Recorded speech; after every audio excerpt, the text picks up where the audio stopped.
Olá, meus servos. O que é real? A realidade para um peixe é a água, para uma águia é o céu e para o ser humano. Eis o relato, vizinhos. Sei que, para quem ouvir, vai parecer que sou desses que fica prestando atenção na vida dos outros. Do tipo de vizinho que, quando você passa, te segue com os olhos. Daquele que sabe de tudo da sua vida, horários, quem são seus amigos, quem frequenta sua casa e qual casa você costuma frequentar. Não vou mentir, dizer que não sou desse tipo. Logo cedo, pego minha garrafa de café e me sento em minha cadeira de fio embaixo de uma árvore, um belo e grande pé de dama da noite, que faz uma boa sombra para mim.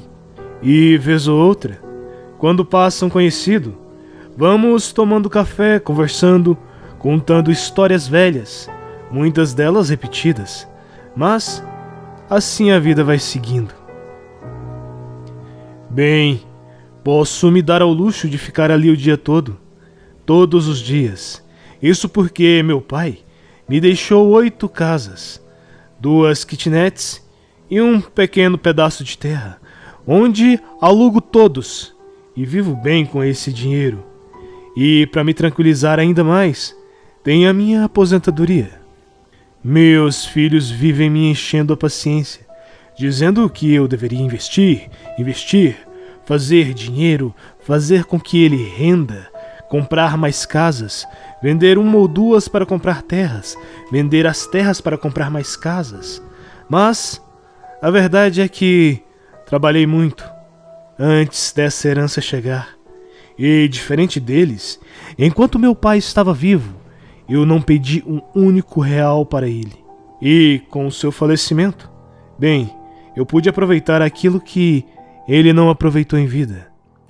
Uma dessas casas é em frente à minha, uma das melhores, construídas pelo meu pai, se não a melhor de todas elas.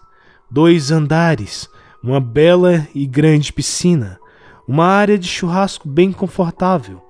A suíte do casal tem até uma hidromassagem, além de vários quartos e uma bela sacada que tem até uma bela vista da cidade.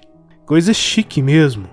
Minha nora até jogou uma indireta para que eu me mudasse para lá, mas eu sou um sujeito simples, gosto de coisas simples, e morar ali seria desperdício de dinheiro, um dinheiro que eu poderia ganhar alugando a casa, e gastaria ainda mais dinheiro, pois eu teria de contratar uma empregada para limpar ali, já que a minha pequena casa de 4 cômodos eu mesmo limpo, e sigo minha vida tranquilo, sem medo de ser alvo de bandidos por morar em uma casa tão chique quanto aquela. Obviamente, não alugo ela barato, e nem para qualquer um, seja porque ela é em frente à minha casa, ou pelo fato de que, dependendo do inquilino, poderia degradar o imóvel e me causar mais prejuízo que lucro. Acontece que, há 8 meses, um homem me procurou para alugar a casa.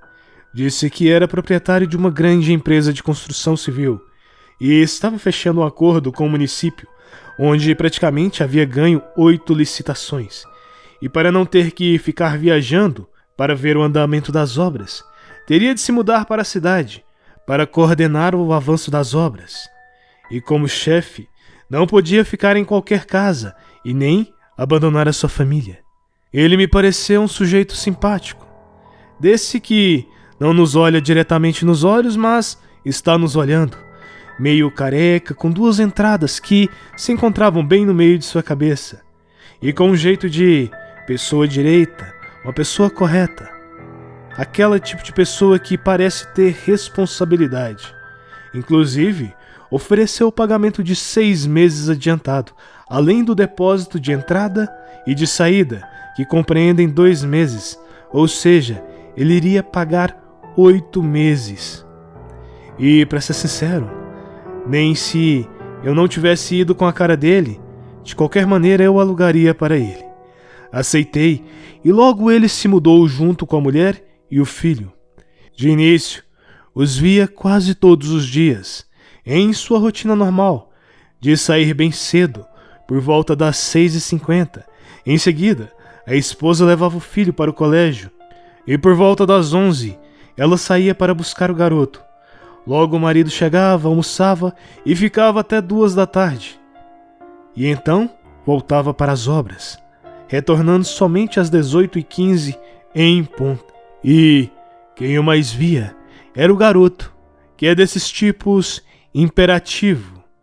Na minha época chamavam simplesmente de guri atentado. Porém hoje, tudo isso mudou. Praticamente, depois que o garoto acordava, ele não parava um único segundo. Corria pela casa e se pendurava na sacada da frente. Batia nos fios dos postes de alta tensão com o cabo de uma vassoura. E por conta da frente da casa ser de vidro temperado, para proteger e valorizar a arquitetura bela dela, acabava que eu via o menino tocando de roda. Isso mesmo, ele abria os braços e girava, girava, girava até cair. E vez ou outra, ele abria o portão e saía correndo até a esquina, arrastando um cachorro minúsculo, um pincher, pela coleira, que olhava para mim como se suplicasse por ajuda, e eu posso dizer que eu via uma lágrima descer de seu olho. O garoto corria até a esquina, voltava e corria novamente, e fazia isso várias vezes, até a mãe gritar para que ele parasse e entrasse, para então recomeçar o ciclo, correr pela casa, se pendurar na sacada, bater nos fios de alta tensão com um rodo, tocar de roda no gramado da frente até cair, e então arrastava o cão pela coleira. Mas até aí tudo bem.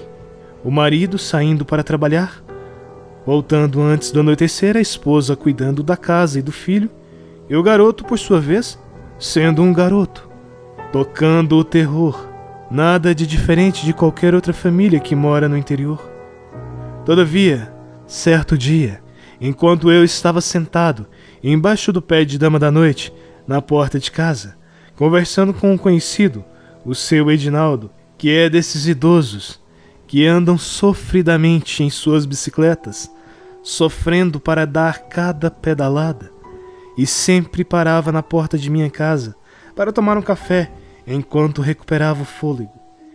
Eu vi o marido chegar mais cedo, por volta das 15 horas, segurando uma garrafa de barro, suja com um líquido que parecia lama, só que mais avermelhado, ao mesmo tempo que parecia um melado de cana. Ele saiu de sua caminhonete meio assustado. Olhou para mim, cumprimentou rapidamente e entrou para sua casa. Isso foi marcante, não pela chegada dele mais cedo do trabalho, e nem pela garrafa, mas pelo que se sucedeu nesse dia. Uma discussão, a primeira e a última que presenciei daquele casal. A briga dos dois foi bem feia, ao ponto de 2 da manhã eu acordar ouvindo o som da sirene e, ao abrir minha janela, ver o giroflex da viatura policial. Vi a mulher saindo de casa e entrando na parte de trás da viatura, enquanto os policiais conversavam com o homem na porta de sua casa. Pela manhã, vi o homem chamando o menino para ir para o colégio, coisa que eu não havia visto até então, vez que era sempre a esposa que levava o garoto. Naquela mesma semana, a mulher voltou para casa por volta das 10h15 da manhã, momento em que o sujeito não estava em casa e o filho estava para a escola. Ela abriu o portão com uma chave, pareceu colocar algumas coisas dentro do carro e então levou ele. Cerca de 30 dias depois, a mulher acabou voltando. Mesmo assim, as coisas naquela casa não pareceram voltar ao normal. O garoto, que antes da separação vivia correndo de um lado para o outro, arrastando o pincher pela coleira, sempre cheio de energia, já quase não saía de casa. Vivia cabisbaixo, com um ar de tristeza. Às vezes que eu via o menino, ele estava amarelo, seus olhos fundos, o cabelo desgrenhado, e sempre olhando para o chão, com um ar de tristeza. A mulher, quando voltou, parecia bem, animada, sorridente. Porém, tão logo, ela ficou amarela, mas desanimada. Seus olhos também ficaram fundos, e o seu cabelo foi perdendo a cor. De um castanho claro, foi ficando quase branco. Mas, até aí, tudo bem. Eu pelo menos não via nenhuma briga, nada que fugisse do normal. Foi o que pensei, pelo menos. Até que, certo dia, enquanto eu cozinhava um bucho de vaca, sinto algo próximo ao meu pé direito, e quando olho, vejo o Pincher, que, por sinal, era o primeiro que, em vez de tremer de ódio, eu via tremer de medo. Ele estava ali, lambendo o meu pé, como se pedisse comida. Normalmente eu não dou comida para o bicho dos outros, pois tem gente que só dá ração para o seu bichinho e acha ruim um desconhecido dar comida para ele. Mas não vi mal nenhum em dar um pedaço de bucho para o animal, que comeu rapidamente e vorazmente, como se tivesse dias que não via comida. Em seguida, eu o peguei no colo e fui até a casa para entregá-lo aos donos. Ao chegar lá, toquei o interfone algumas vezes, mas ninguém respondeu. Notei que o portão menor estava balançando e vi que era por ali que o cachorro tinha saído. O coloquei dentro da casa e puxei o portão até ouvir o som dele se travando. Então voltei para minha casa para terminar de fazer o meu almoço. Dali 5 minutos, sinto novamente algo próximo ao meu pé direito. Olhei e o Pincher estava lá, pedindo comida. É claro que, mais uma vez, eu cedi, pois o bichinho parecia faminto, e mesmo indo contra o que eu costumava fazer, não podia deixar ele com fome. E novamente, após ele comer, o levei até a casa, e o portão, estranhamente, estava aberto. Coloquei o cãozinho ali e puxei mais uma vez o portão, até ouvir o som da trava se encaixando. Verifiquei se estava trancado e então saí. Almocei, fiz 1 quilo assistindo um pouco de jornal, e quando me dirijo para o meu lugar embaixo da árvore, vejo o cãozinho atravessando a rua, marchando em minha direção. Acabou que ele só se deitou próximo a mim e ficou quieto. Eu decidi que iria esperar alguém aparecer e explicar que, de algum jeito, o cachorrinho estava saindo, só que deu 1 hora, 2, 3, 4, 5 horas e não havia aparecido ninguém. E além disso, eu não vi movimento de pessoas na casa. Pensei que talvez tivessem viajado, bem na hora do almoço, e acabaram esquecendo de deixar comida para o bichinho. Liguei numa casa agropecuária e pedi uma ração para ele, que comeu extremamente feliz. Minha gata, Margarete Menezes, que é uma gata amarela bem obesa, gostou dele, o que me estranhou, pois Margarete Menezes odeia cães, mas ela o deixou dormir na sua cama e ficou olhando ele como se tivesse pena. No dia seguinte, 6 horas em ponto, eu já estava sentado na porta de casa, com minha garrafa de café vermelha, e novamente não vi movimento na casa. A garagem só contava com o carro da mulher. Apesar de não ver problema em cuidar do cachorro, não queria me apegar a ele para então ter de devolver, e sabia que caso o cãozinho tornasse aquela fuga algo rotineiro, o garoto ficaria triste, pensando que o cachorro o odiava. Então peguei a ração e uma vasilha de água e decidi ver se o portão ainda estava aberto. Caso estivesse, colocaria tudo lá e o deixaria para que ele não precisasse fugir novamente. O dia passou e já estava escurecendo quando decidi levar o cãozinho e fechá-lo na casa da frente. O portão menor, de entrada de pessoas, estava aberto. Entrei cautelosamente e fui até os fundos, e vi que realmente as vasilhas do cachorro estavam vazias. Enchi a vasilha de ração e coloquei água para ele, quando Me preparava para sair. Uma caatinga tomou conta de meu nariz. Algo muito fedido mesmo, ao ponto de, quando eu respirei, era como se um pigarro se formasse em minha garganta, como se aquele fedor tentasse me sufocar de tão pútrido que era. Olhei para a porta dos fundos e vi que ela estava aberta, escancarada. Meu peito acelerou. A gente vê tanta coisa ruim na televisão. Não consegui evitar de pensar somente em tragédias. O portão da frente aberto, porta dos fundos também. A caminhonete do marido não estava ali. E não havia um sinal de pessoas naquela casa. E o fedor vindo do nada. Algo estava errado. Estava muito errado. Voltei até minha casa e peguei um revólver que tenho guardado em um cofre, para que nenhum de meus netos possa pegá-lo. Em seguida, liguei para o meu filho, que disse que eu deveria chamar a polícia o mais rápido possível. E foi a terceira coisa que eu fiz. Quando lembro dessa parte, penso que devia ter esperado, que se fosse o caso, mas uma coragem, uma vontade de fazer justiça, de ajudar, de temer que eu estivesse perdendo tempo, acabei pegando o revólver e voltei até a casa da frente. Entrei no portão, caminhei pela grama olhando para o segundo andar e olhei através da porta de vidro, porém uma cortina me impedia de ver o que tinha lá dentro.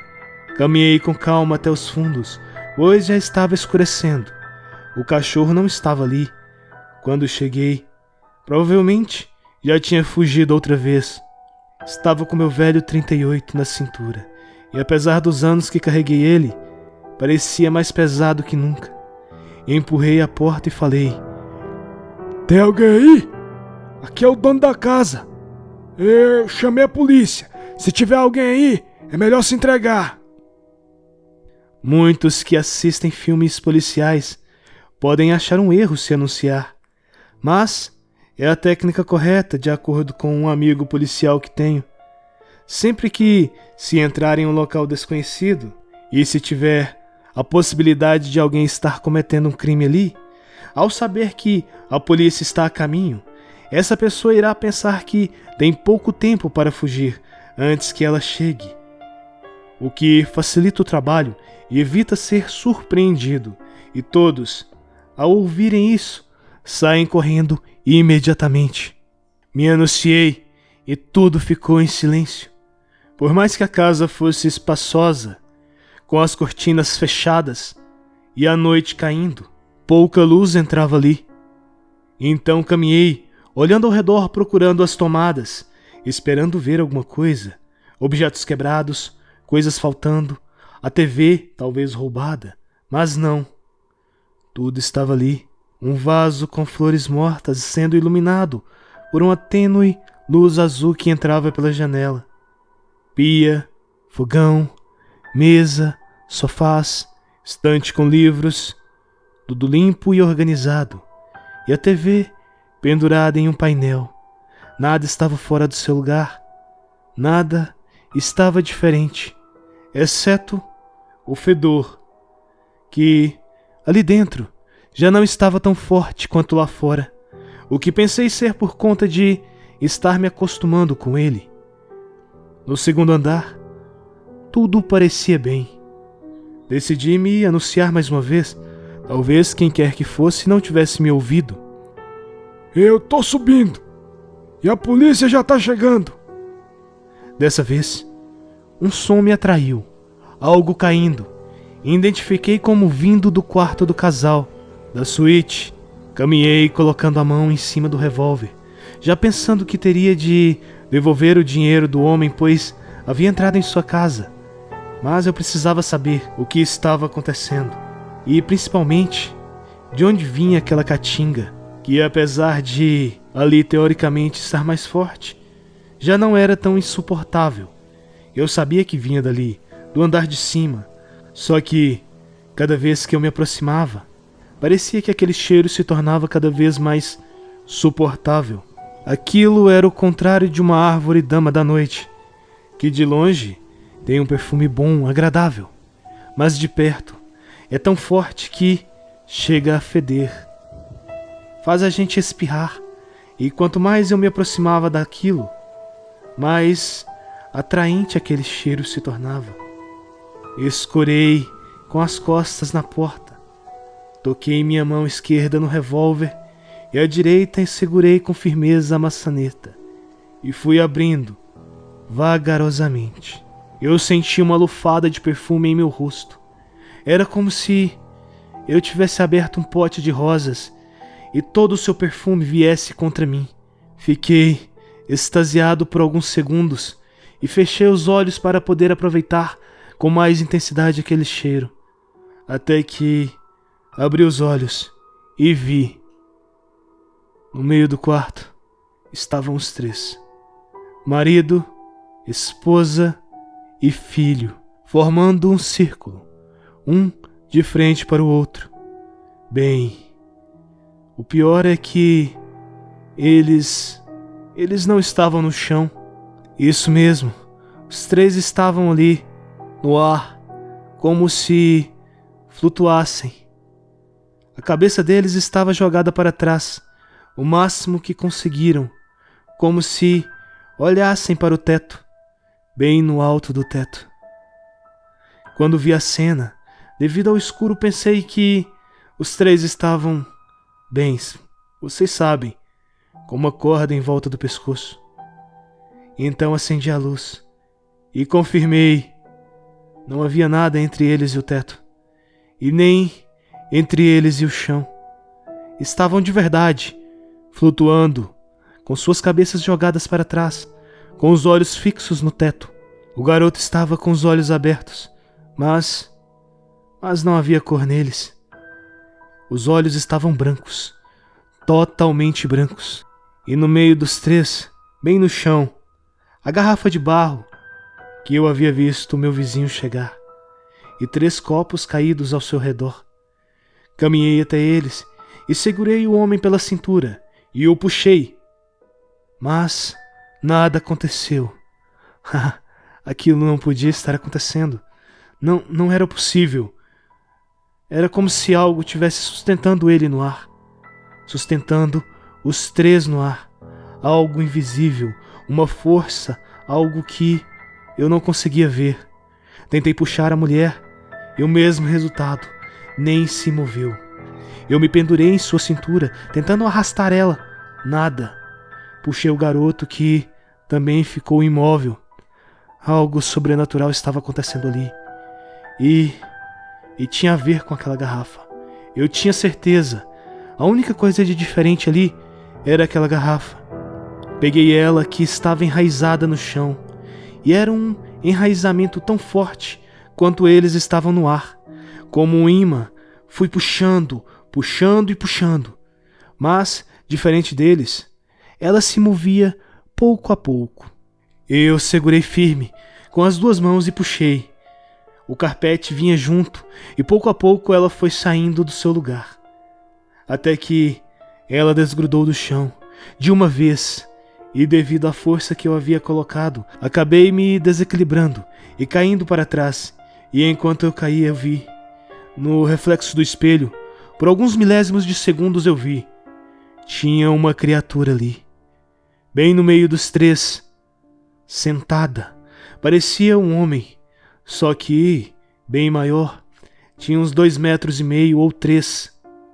Suas pernas eram parecidas com a de um lobo-guará ou uma raposa, enormes e grossas.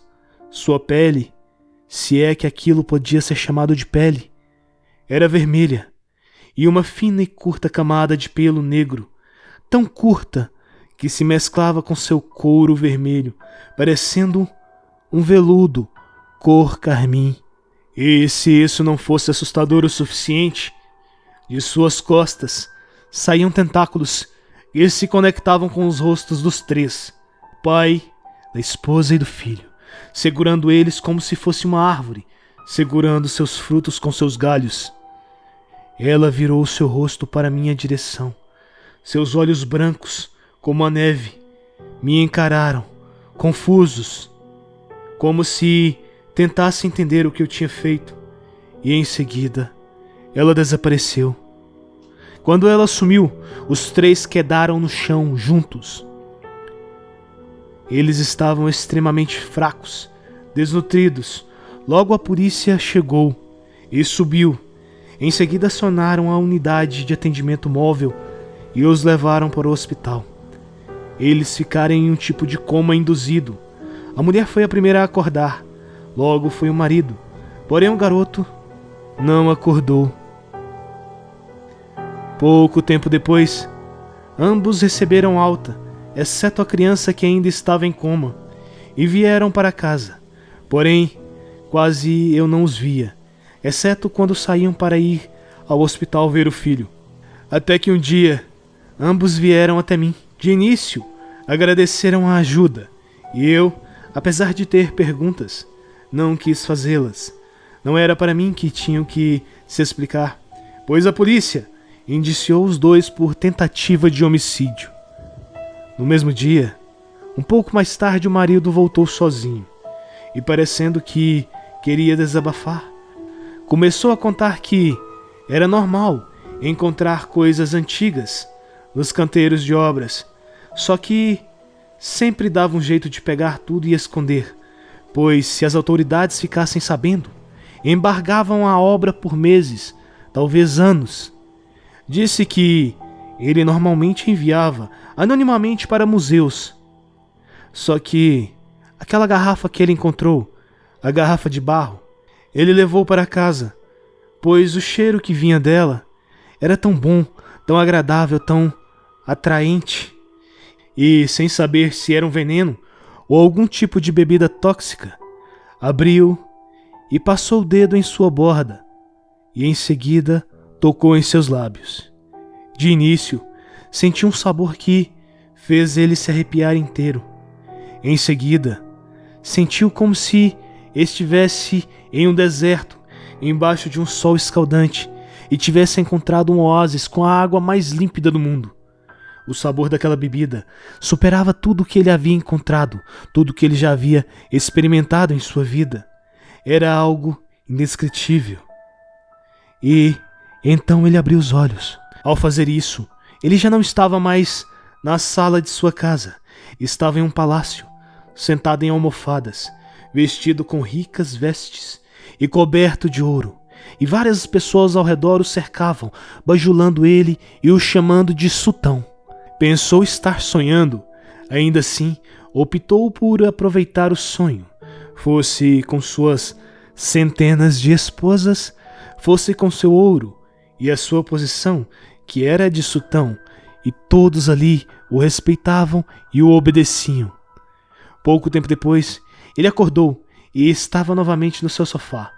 Havia se passado algumas horas, porém em seu sonho, estranhamente, haviam se passado anos. Entusiasmado, foi até a esposa e insistiu para que ela experimentasse, que isso aconteceu após ele insistir bastante. Diferente dele, ela voltou irritada, com raiva, com ódio, e saiu chorando, e o acusou de tê-la traído. Após isso, a esposa o deixou, e um dia, enquanto estava no transe causado pela bebida, o garoto se aproximou e experimentou a bebida, e foi parar no mesmo sonho que o pai. Após a esposa voltar, passaram a tomar a bebida os três juntos, e descobriram que iam para o mesmo sonho, onde ele era o sultão, ela era a sultana, e o filho, o seu príncipe herdeiro. E aquilo era real demais, tanto que ficaram viciados, esquecendo da vida aqui de fora, preferindo a outra vida. Inclusive, quando estavam aqui, em suas vidas normais, conversavam sobre decisões que tinham de tomar, guerras que deveriam travar, coisas que eram relativas ao sonho que compartilhavam, em um mundo que eram bem mais felizes do que aquele, de acordo com ele. Foi então que decidiram tomar uma grande quantidade daquela bebida, em vez da gota que costumavam tomar. Por fim ele disse: Eu não sei o que é aquilo, se é uma droga ou sei lá. Só sei que aquilo vicia, meu amigo.